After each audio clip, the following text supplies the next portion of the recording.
नमस्कार, मी Indira. News अनकटच्या prime time बुलेटिनमध्ये तुम्हा सगळ्यांचं स्वागत करते. सविस्तर वृत्त पाहणारच आहोत, पण त्याआधी नजर टाकूयात काही महत्त्वाच्या हेडलाईन्सवर. कोल्हापुरात पोलिसांनी शिवप्रेमी इंडिया आघाडीच्या कार्यकर्त्यांची केली धरपकड. नवी मुंबईमध्ये 12वी बोर्डाच्या उत्तरपत्रिका रस्त्यावर, या घटनेचा मनसेकडून पर्दाफाश. जागतिक महिला दिनानिमित्त अमरावतीत वॉकेथॉनचे आयोजन. आणि आमदार सुरेश धस समर्थकाचा पैशाचे बंडल फेकतानाचा व्हिडिओ व्हायरल.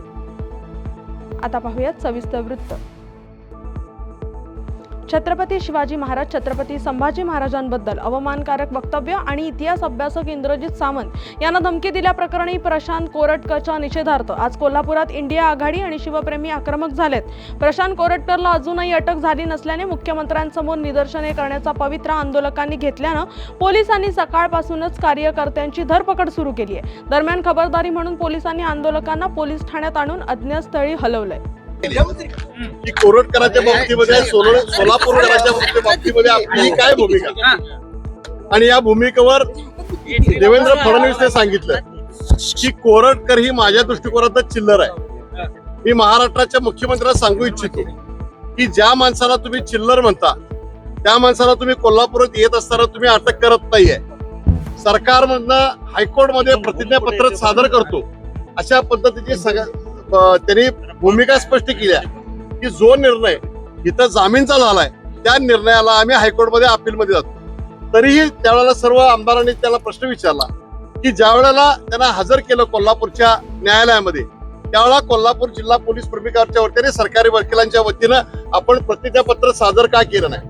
यामध्ये कोरटकर, सोलापूरे या सर्वांना एक प्रकारची क्लीन चिट द्यायची, त्यांना मदत करायची आणि छत्रपती शिवाजी महाराजांचा, छत्रपती संभाजी महाराजांचा जे अवमान करतात त्या अवमानांच्या बद्दल या सरकारचं समर्थन आहे असं आमचं मत आहे.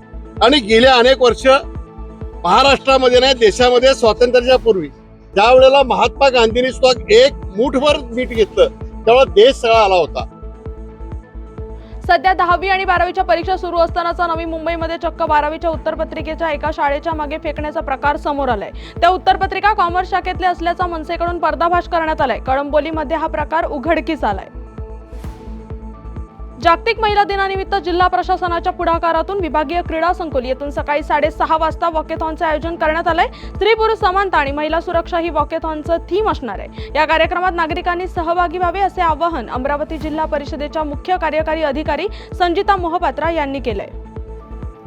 जागतिक महिला दिनानिमित्त 8 मार्चला आपण अमरावतीमध्ये एक वॉकेथॉनचं अरेंजमेंट केलेले आहे. सकाळी 6:30 वाजता विभागीय क्रीडा संकुलमधून आपण वॉकेथॉनची सुरुवात करणार आहोत. यामध्ये ह्या वर्षीचे जे आव्हान आहे जागतिक महिला दिनांचं, जेंडर इक्वॅलिटी अँड सिक्युरिटी, या आधारावरती अमरावती जिल्ह्याचं सर्व प्रशासन, मनपा आणि जिल्हा परिषद, कलेक्टर ऑफिस, CP ऑफिस, सर्व विभागांना एकत्र घेऊन हेल्थ डिपार्टमेंट, माविम, DRDA, MSRLM सगळे विभागांचा समन्वय साधून आपण सगळे अमरावतीकरांना आव्हान आहेत की आपण ह्या वॉकेथॉनला सहभागी व्हावी. जागतिक महिला दिनानिमित्ताने जे सगळे महिलांचा आपण एक सत्कार करतो आणि त्यांचा एक गुणगान करतो, त्याच्यामध्ये आपण सगळ्यांनी. आमदार सुरेश धस यांचा अत्यंत जवळचा कार्यकर्ता असलेल्या सतीश भोसले याचा एक व्हिडिओ जोरदार व्हायरल होतोय. कारमध्ये पैशाचे बंडल फेकतानाचा हा व्हिडिओ सोशल मीडियावर चांगलाच चर्चेत आलाय. यापूर्वी भाजप आमदार सुरेश धस यांचा अत्यंत जवळच्या समर्थकाने एका गरीब व्यक्तीला बॅटच्या साहाय्याने अमानुष मारहाण केल्याचा व्हिडिओ व्हायरल झाला होता. सतीश भोसलेचा आता आणखी एक प्रताप उघड झाल्याने सुरेश धस यांच्या अडचणीत वाढ झाली आहे. भंडाऱ्याजवळ नागपूर रायपूर महामार्गावरील पलाडी येथे नायरा पेट्रोल पंप परिसरात आज स्कूटी आणि मोटरसायकलचा अपघात घडलाय. भंडाऱ्याकडून आमगावला जाणाऱ्या स्कूटीची आणि मोटरसायकलची समोरासमोर जोरदार धडक झाल्याने तिघेजण गंभीररित्या जखमी झालेत. दरम्यान अँब्युलन्सच्या मदतीने त्यांना तात्काळ भंडारा जिल्हा सामान्य रुग्णालय येथे भरती करण्यात आलं असून त्यांच्यावर उपचार सुरू आहेत. बातमीपत्रात वेळ झाली आहे छोट्याशा विश्रांतीची, लगेचच परत येऊ. तोपर्यंत पाहत राहा न्यूज अनकट. ऐतिहासिक वारसा लाभलेला मराठ मुलूक महाराष्ट्र. या महाराष्ट्राला विविध रंगी छटा आहेत. साहित्य, कला, पर्यटन, नृत्य, भाषा, संत परंपरा अशा विविधतेने तो नटलेला आहे. हीच गौरवशाली विविधता जपत स्वरंग मराठी केवळ महाराष्ट्राच्या सांस्कृतिक संहितेपुरते मर्यादित न राहता समकालीन नवकल्पनांवर आधारित कार्यक्रमांद्वारे मराठी मनोरंजन विश्वात स्वतःची एक अनोखी जागा निर्माण करत आहेत. मराठी मनोरंजन क्षेत्रातील उत्तम दिग्दर्शक, लेखक आणि निर्मात्यांच्या प्रतिभेचा पुरेपूर वापर करून मनोरंजनाचा आगळा वेगळा रंग उधळण्यास आम्ही सज्ज आहोत. स्वरंग मराठीचे उद्दिष्ट मराठी मनोरंजन क्षेत्रामध्ये मनोरंजनाची वहिवाट सोडून रूढीवादी पद्धती तोडून मनोरंजनाचा समृद्ध अनुभव प्रदान करून देण्याचा आहे. म्हणूनच यात विविध पद्धतीचे मनोरंजक आणि माहितीपूर्ण कार्यक्रम स्वरंग मराठीवर बघता येतील. शेवटी एकच, धकाधकीच्या जीवनात धांगडधिंगा करण्यापेक्षा बसूया, हसूया, गाऊया, जगूया. नाती गोती श्रावण मोती गावामधले जीवंत रंग. नाती गोती श्रावण मोती गावामधले जीवंत रंग. चला जोडूया, चला पाहूया, जशी संस्कृती तसा स्वरंग. बातमीपत्रात पुन्हा एकदा स्वागत. आता पाहूयात उर्वरित काही महत्त्वाच्या घडामोडी. जालन्यात जागतिक महिला दिनानिमित्त महिला पोलीस कर्मचाऱ्यांचा सत्कार करण्यात आलाय. छत्रपती संभाजीनगर परिक्षेत्राचे विशेष पोलीस महानिरीक्षक वीरेंद्र मिश्र यांच्या उपस्थितीत हा कार्यक्रम पार पडलाय. यावेळी आयोजित कार्यक्रमात सुरक्षा मंत्र या महिला आणि बालकांच्या सुरक्षेसाठी तयार करण्यात आलेल्या पुस्तकाचेही विमोचन करण्यात आले. यावेळी पोलीस अधीक्षक अजय कुमार बन्सल, अप्पर पोलीस अधीक्षक आयुष नोपाणी यांच्यासह पोलीस अधिकारी, कर्मचारी आणि जालना शहरातील नागरिक, शालेय विद्यार्थी मोठ्या संख्येने उपस्थित होते. ज्या दामिनी पथक किंवा काही आयोग ज्याने विशिष्ट कामगिरी केलेली आहे महिला, त्याचा आज माननीय आय.जी. साहेबांच्या हस्ते सन्मान करण्यात आला. तसेच आता संपलेली स्टेट पोलीस गेम्समध्ये काही महिला खेळाडू पोलीसचे ज्यांनी गोल्ड मेडल, सिल्वर मेडल पटकावलेलं आहे, त्याचं पण माननीय सरांनी स्वागत केलेलं आहे. तर महिला, खासकर पोलीसमध्ये आमचे महिला कर्मचारी अधिकारी फार आता उत्कृष्ट दर्जाचं काम करत आहे. कुठे पुरुषापेक्षा कमी नाही आहे आणि त्यामुळे त्याच्या कामाचा एक प्रोत्साहन म्हणून आज सन्मान करण्यात आला. बीड जिल्हा पोलीस दलाच्या वतीने बेटी बचाव बेटी पढाओ जनजागृती रॅली काढण्यात येणार असून या रॅलीत सर्वांनी सहभागी व्हा असे आवाहन पोलीस दलाच्या वतीने एपीआय वर्षा यांनी व्हिडिओच्या माध्यमातून केले. बेटी बचाव बेटी पढाओ योजनेला 10 वर्षे पूर्ण झाली असल्याने जनजागृतीसाठी उद्या 7 मार्चला सकाळी 6:30 वाजता छत्रपती संभाजी महाराज स्टेडियम मधून बाईक रॅली निघणार असल्याची माहिती बीड जिल्हा पोलीस दलाच्या वतीने देण्यात आली. नमस्कार, मी वर्षा मोराडे. नुकतेच केंद्र सरकारच्या बेटी बचाव बेटी पढाओ या उपक्रमाला 10 वर्ष पूर्ण झालेली आहेत. त्या अनुषंगाने बीड जिल्हा पोलिसांतर्फे महिला पोलीस अधिकारी व अंमलदार यांच्यासाठी भव्य अशा बाईक रॅलीचे आयोजन करण्यात आले आहे. एक महिला म्हणून तुम्ही देखील या बाईक रॅलीमध्ये उत्स्फूर्तपणे सहभाग नोंदवू शकता.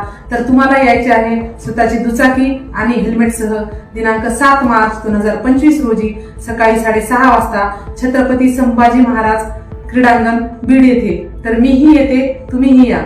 एक सहभाग, एक पाऊल स्वतःच्या सन्मानासाठी.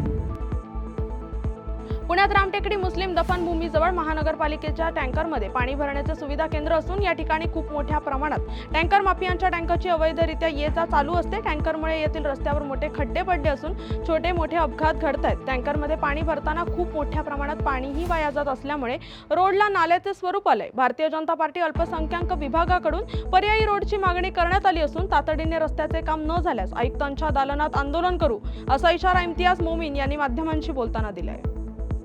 5 वर्षापासून आम्ही या ठिकाणी मागणी करतोय की या ठिकाणी कब्रस्तान आहे, या ठिकाणी टँकर पॉईंट आहे. टँकर पॉईंटचा हा रोड जर आपण पाहिला तर साधा माणूस चालत सुद्धा येऊ शकत नाही अशी परिस्थिती ह्या रोडची आहे.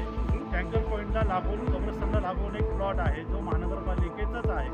त्या ठिकाणी बसणं मी गेल्या 5 वर्षापासून एक रस्ता मागितला आहे. ती जागा आम्हाला कब्रस्तानसाठी द्या, जेणेकरून की ज्या रस्त्यात येण्याचा मार्ग आहे ते कधीही आमच्या मुस्लिम धर्मानुसार त्या पिंजऱ्यामध्ये जी बॉडी आणतो ते कधी पाय तो माणूस पडू शकतो आणि त्याचा अपघात होऊ शकतो. हे वारंवार आम्ही महानगरपालिकेला सांगून सुद्धा महानगरपालिका याच्यावरती कुठलाही निर्णय घेत नाही आणि कुठलाही काम करत नाही. भंडाऱ्यात एका वकिलाकडून अल्पवयीन मुलीवर अत्याचार करण्यात आलाय. बार असोसिएशनच्या वतीने आरोपी वकिलाला समर्थन देण्यात आलं असल्याची माहिती मिळते. भंडाऱ्यात दलित संघटनांच्या माध्यमातून वकिलांसह जिल्हा सत्र न्यायालय भंडारासमोर बार असोसिएशन व नराधम वकिलांच्या विरोधात घोषणाबाजी करत आरोपी नराधम वकिलास बार असोसिएशन मधून निष्कासित करावे, वकिलाला जमानत होऊ नये आणि त्याला फाशी झाली पाहिजे अशा मागण्यांना घेऊन घोषणाबाजी करत बार असोसिएशनच्या निर्णयाचा निषेध करण्यात आला. सर्वप्रथम मी या समाजाची घटक आहे, त्यानंतर एक स्त्री आहे, आई आहे आणि त्याच्यानंतर शेवटी मी एक वकील आहे. तर ही जी घटना झाली ही खरंच खूप निंदनीय आणि घृणास्पद आहे. जी घटना घडली त्याच्यामध्ये आरोप सिद्ध होतील नाही होतील, त्यांनी हा केला नाही केला ही नंतरची बाब आहे. पण जे काय घडलं ती सध्या वस्तुस्थिती समोर आहे. 11 वर्षाची मुलगी मुळातच खोटं बोलणार नाही. काहीतरी सत्यता असलेच त्या घटनेमागे, आणि माझी अशी मागणी आहे की सत्यता शोधून काढण्याचा प्रयत्न करावा, त्या मुलीला योग्य तो न्याय द्यावा. ही एक आई म्हणून, एक स्त्री म्हणून मी बोलत आहे. आणि एक उपाध्यक्ष असो किंवा अध्यक्ष असो किंवा जज असो, वकील असो, सर्वांसाठी कायदा सारखा राहिलाच पाहिजे. तो श्रीमंत असो, गरीब असो, वकील असो, जज असो, आम्हाला काही गरज नाही.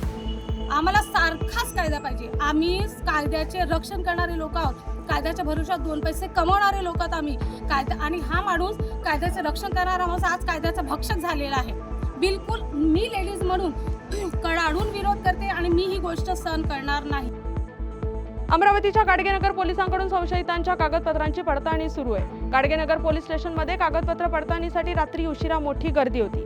अमरावती जिल्ह्यात आतापर्यंत बनावट कागदपत्र सादर केल्याप्रकरणी वेगवेगळ्या पोलीस स्टेशनमध्ये 14 जणांविरुद्ध गुन्हे दाखल करण्यात आले. याच प्रकरणात आज किरीट सोमय्या पोलिसांना आणखीन पुरावे देणार आहेत. त्यासाठी किरीट सोमय्या आज पुन्हा अमरावती दौऱ्यावर आहेत. गाडगेनगर पोलीस स्टेशन, अचलपूर तहसील कार्यालयात जाऊन बांगलादेशी रोहिंग्या बनावट कागदपत्र प्रकरणाच्या पोलीस तपासाची किरीट सोमय्या माहिती घेणार आहेत. बातमीपत्रात वेळ झाली आहे छोट्याशा विश्रांतीची. लगेचच परत येऊ. तोपर्यंत पाहत राहा न्यूज अनकट. ऐतिहासिक वारसा लाभलेला मराठ मुलूक महाराष्ट्र. या महाराष्ट्राला विविध रंगी छटा आहेत. साहित्य, कला, पर्यटन, नृत्य, भाषा, संत परंपरा अशा विविधतेने तो नटलेला आहे. हीच गौरवशाली विविधता जपत सुवरंग मराठी केवळ महाराष्ट्राच्या सांस्कृतिक संहितेपुरते मर्यादित न राहता समकालीन नवकल्पनांवर आधारित कार्यक्रमांद्वारे मराठी मनोरंजन विश्वात स्वतःची एक अनोखी जागा निर्माण करत आहेत. मराठी मनोरंजन क्षेत्रातील उत्तम दिग्दर्शक, लेखक आणि निर्मात्यांच्या प्रतिभेचा पुरेपूर वापर करून मनोरंजनाचा आगळा वेगळा रंग उधळण्यास आम्ही सज्ज आहोत. स्वरंग मराठीचे उद्दिष्ट मराठी मनोरंजन क्षेत्रामध्ये मनोरंजनाची वहिवाट सोडून, रूढीवादी पद्धती तोडून मनोरंजनाचा समृद्ध अनुभव प्रदान करून देण्याचा आहे. म्हणूनच यात विविध पद्धतीचे मनोरंजक आणि माहितीपूर्ण कार्यक्रम स्वरंग मराठीवर बघता येतील.